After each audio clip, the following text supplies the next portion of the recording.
पवन गहन अति घोर, रैत रैत हम जागल बैसल नाचे मन के चोर। पवन गहन अति घोर, रैत रैत हम जागल बैसल नाचे मन के चोर। पवन गहन अति घोर।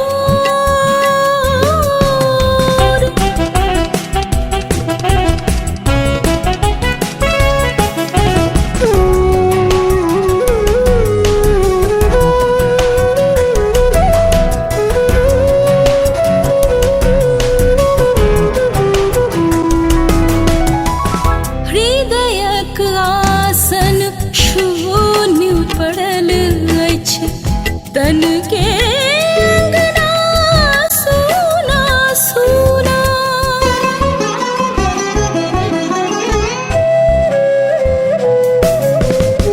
हृदयक आसन शून्य पड़ल अछि, तन के अंगना सूना सूना।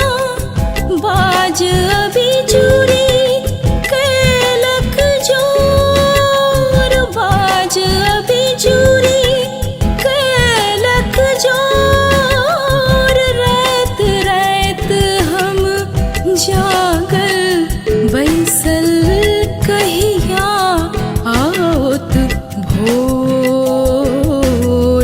पवन गहन अति घोर, रैत रैत हम जागल बैसल नाचे मन के चोर। पवन गहन अति घोर।